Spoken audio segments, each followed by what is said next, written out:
नमस्कार. आज आपण अर्थशास्त्र इयत्ता 12वी अर्थशास्त्र या विषयातील प्रकरण 1 सूक्ष्म व स्थूल अर्थशास्त्राचा अभ्यास यातील सूक्ष्म अर्थशास्त्राची वैशिष्ट्ये अभ्यासणार आहोत. आता सूक्ष्म अर्थशास्त्र म्हणजे काय हे मागील लेक्चरला आपण पाहिलं, बरोबर. लहानात लहान घटकाचा अभ्यास करणारे शास्त्र म्हणजे सूक्ष्म अर्थशास्त्र. मग सूक्ष्म अर्थशास्त्राची वैशिष्ट्ये अशी काय आहेत की जी ती इतरांपासून सूक्ष्म अर्थशास्त्राला वेगळं ठरवतात. लक्षात घ्या, तुम्हाला प्रश्नाचा अर्थ कळाला की उत्तर कसं लिहायचं हे आपोआप समजून जाईल.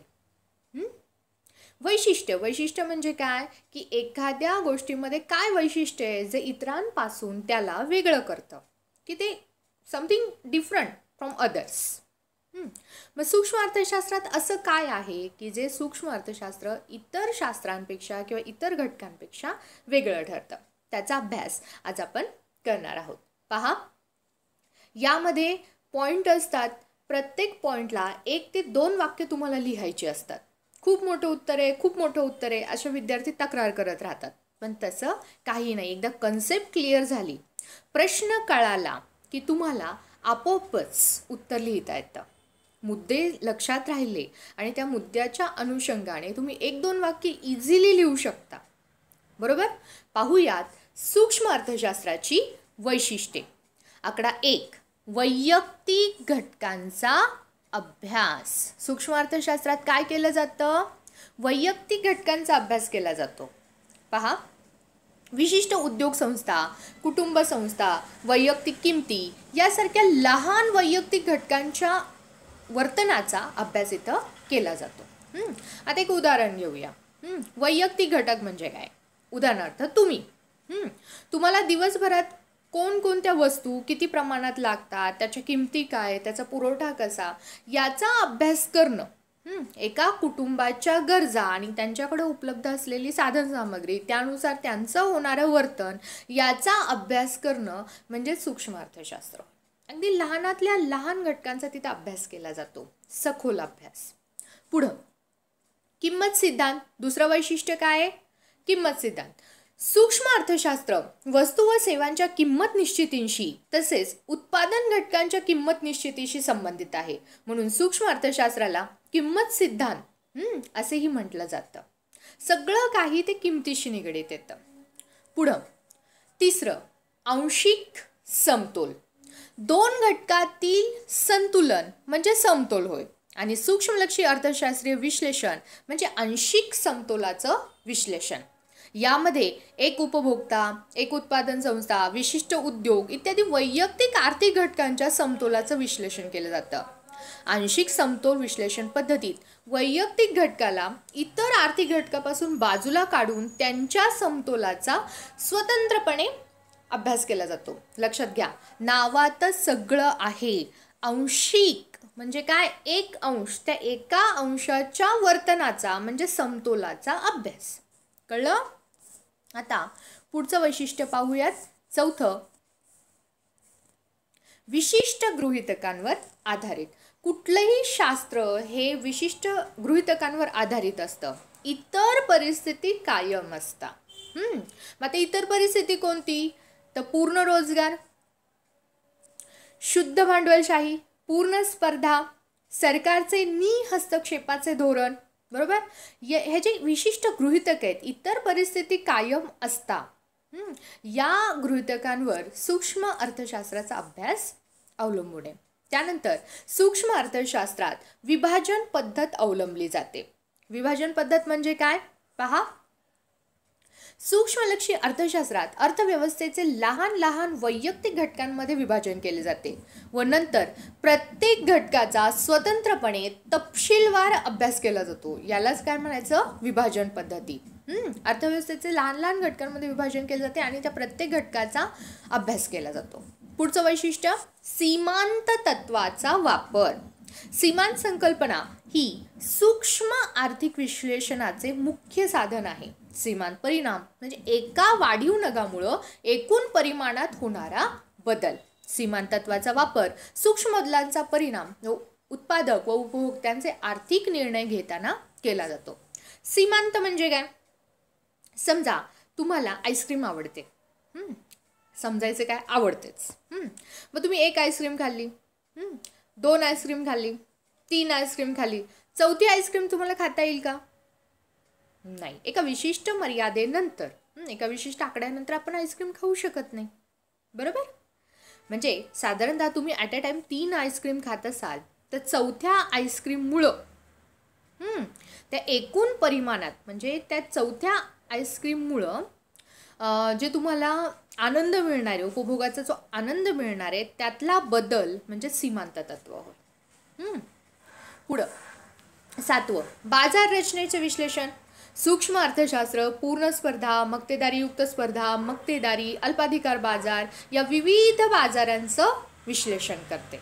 या लहानातला लहान घटक अभ्यासाचा असतो, त्यामुळे बाजारांचे सगळेच प्रकार सूक्ष्म अर्थशास्त्रात अभ्यासले जातात.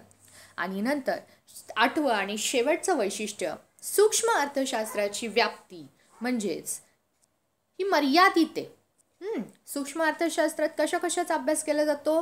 तेजी मंदी, व्यवहार तोल, राष्ट्रीय उत्पन्न, दारिद्र्य, बेरोजगारी, त्याचबरोबर लोकसंख्या, आर्थिक वृद्धी यासारख्या राष्ट्रव्यापी आर्थिक समस्यांशी संबंधित नसून फक्त वैयक्तिक घटकांपुरती मर्यादित आहे. या सगळ्यांचा अभ्यास केला जातो का? नाही. विशिष्ट घटकाचाच इथं अभ्यास केला जातो, म्हणून व्याप्ती कशी आहे? मर्यादित आहे. ही होती सूक्ष्मलक्षी अर्थशास्त्राची वैशिष्ट्ये. आता महत्त्वाचा घटक पाहूयात, सूक्ष्मलक्षी अर्थशास्त्राचं महत्त्व. आता काय महत्त्व आहे, म्हणजे या घटकाचा आपण एवढा अभ्यास केला पाहिजे ते पाहूयात. अर्थव्यवस्थेच्या दृष्टीने, वैयक्तिक एका माणूस म्हणून किंवा एक घटक म्हणून आपल्या दृष्टीने, उत्पादकाच्या दृष्टीने, उपभोक्त्याच्या दृष्टीने, सर्वांच्या दृष्टीने सूक्ष्मलक्षी अर्थशास्त्राचं महत्त्व काय, आपण त्याचा अभ्यास का केला पाहिजे. पहा, शेजारी दिसते आकडा 1, किंमत निर्धारण. विविध वस्तूच्या किमती कशा ठरतात, विविध उत्पादन घटकांच्या किमती कशा ठरतात याचं स्पष्टीकरण सूक्ष्म अर्थशास्त्र देतं. मग तुम्हाला किंमत निर्धारण समजून घ्यायचं असेल तर तुम्हाला सूक्ष्म अर्थशास्त्राचा अभ्यास करावा लागतो. त्याच्यानंतर दुसरं, मुक्त बाजार व्यवस्था. सूक्ष्म अर्थशास्त्र मुक्त बाजार व्यवस्थेची कार्यपद्धती समजण्यास मदत करते. मुक्त बाजारपेठ म्हणजे काय? अशी अर्थव्यवस्था ज्यात वस्तूच्या उत्पादनाबाबत कोणते उत्पादन करावे, कसे करावे, किती करावे, कधी करावे यासारखे आर्थिक निर्णय खाजगी पातळीवर घेतले जातात. बरोबर. त्यात शासन किंवा इतर कोणत्याही यंत्रणेचा हस्तक्षेप नसतो. मुक्त म्हणजे तुम्ही स्वतंत्र आहात तुमचे निर्णय घेण्यासाठी. पुढं तिसरं महत्त्व, विदेशी व्यापार. सूक्ष्म अर्थशास्त्र हे जकात शुल्काचे, विशिष्ट वस्तूवर होणारे परिणाम, कोणत्याही 2 देशांच्या चलन विनिमय दराची निश्चिती, आंतरराष्ट्रीय व्यापारातील फायदे यासारख्या विदेशी व्यापारातील विविध पैलूंचे स्पष्टीकरण करते. जकात शुल्काचे विशिष्ट वस्तूवर होणारे परिणाम काय असेल? मध्ये तुम्ही बातम्यांमध्ये पाहिलंच असतं, कांद्याच्या निर्यातीवर बंदी घातली सरकारने, त्यामुळं शेतकऱ्यांनी वेगवेगळ्या ठिकाणी आंदोलनं केली. बरोबर का? का असं झालं? जेव्हा माल बाहेर पाठवला जातो तेव्हा त्याला विशिष्ट जास्त किंमत मिळते. बरोबर. कारण तिथे चलन विनिमय दर असतो. आता $1 बरोबर काय आहे? 70 रुपये. म्हणजे अर्थातच तिथं निर्यात केल्यानंतर विदेशी बाजारपेठेत आपल्याला जास्त किमती भेटतात. बरोबर का? मग सूक्ष्मलक्षी अर्थशास्त्रात हेच वेगवेगळ्या शुल्काचे, विशिष्ट वस्तूवर होणारे परिणाम, चलन विनिमय दर, आंतरराष्ट्रीय व्यापारातील फायदे, अशा विविध पैलूचे स्पष्टीकरण करण्यास सूक्ष्म अर्थशास्त्र मदत करतं. चौथं महत्त्व बघा, आर्थिक प्रारूपांची निर्मिती. सूक्ष्म अर्थशास्त्र काय करतं? सुलभ प्रारूपांद्वारे विविध गुंतागुंतीच्या आर्थिक परिस्थितीचे आकलन करण्यास सहाय्य करते. विविध संज्ञा, संकल्पना, परिभाषा, नवीन आर्थिक विश्लेषणाची साधनं यासारखं महत्त्वपूर्ण योगदान सूक्ष्म अर्थशास्त्राद्वारे दिलं आहे.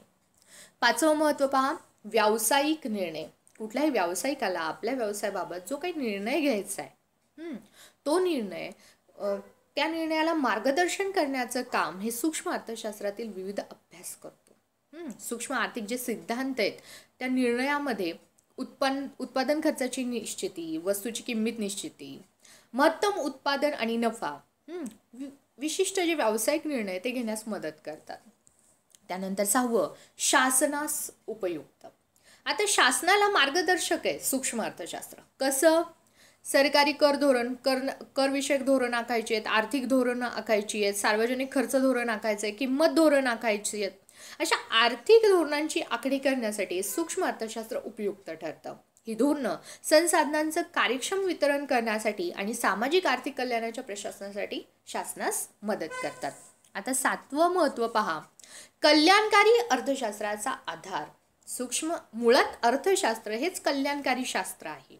त्यामुळे अर्थशास्त्राचा एक भाग म्हणजे एक शाखा जी आहे सूक्ष्म अर्थशास्त्र, ही कल्याणकारी अर्थशास्त्राचा आधार आहे. यात उपलब्ध साधनांचा पर्याप्त वापर करून समाजाचं कसं महत्तम कल्याण साधता येईल याचा अभ्यास केला जातो आणि त्याविषयी मार्गदर्शन केलं जातं. हे होतं सूक्ष्मलक्षी अर्थशास्त्राचं महत्त्व.